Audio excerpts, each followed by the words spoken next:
Very delighted to be here this morning, and I work with Madam Amani, who has spoken before, for the African Union in the field of infrastructure.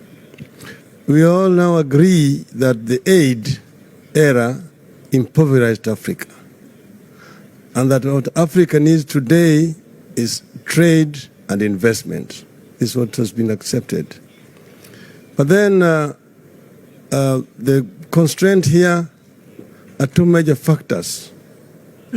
As Madam Amani said, the Africa Free Trade Area Agreement came into effect a few days ago. It has been recognized that Africa trades very little with itself. The inter-African trade is only about 15%, whereas the inter-European trade is 70%. In Asia, it is 50%. But then how does Africa trade with itself? Or what are the constraints? One is infrastructure. It's a major constraint to inter-African trade. Madam Sylvie here has told you she comes from Central African Republic, a stone's throw away from Kenya. But how does Kenya trade with Central African Republic? You have to get a ship that will want to go around the Cape, up the West African coast, up to Douala in Cameroon, and then by road to Bangui in Central African Republic. The French are earlier there than you. So we're talking now of trying to connect Africa. And the African Union has come up with infrastructure projects. The inter-African highways, 6 major ones, Cape to Cairo, to Tripoli to the Cape, Dakar, N'Djamena to Djibouti, and then Dakar, Lagos, Mombasa in East Africa.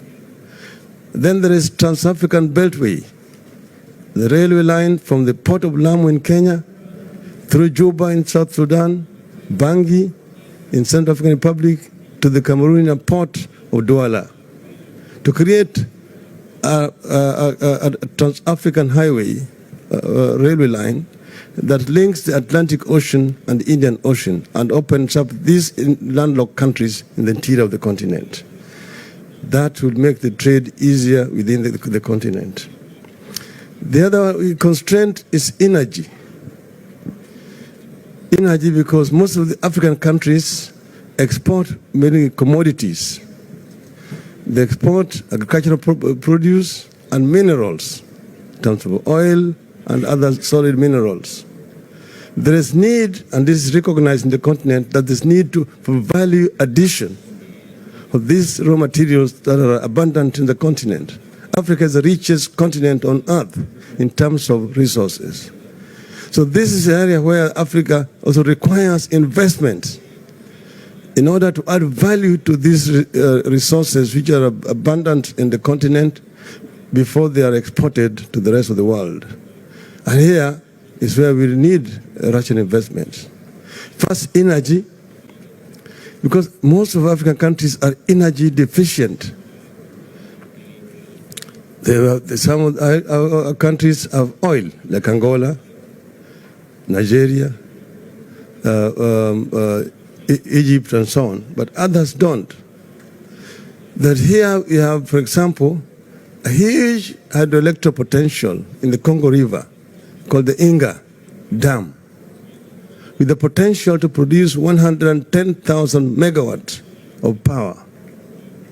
This cannot be developed as a national project by the DRC. So it requires to be developed as an African Union project.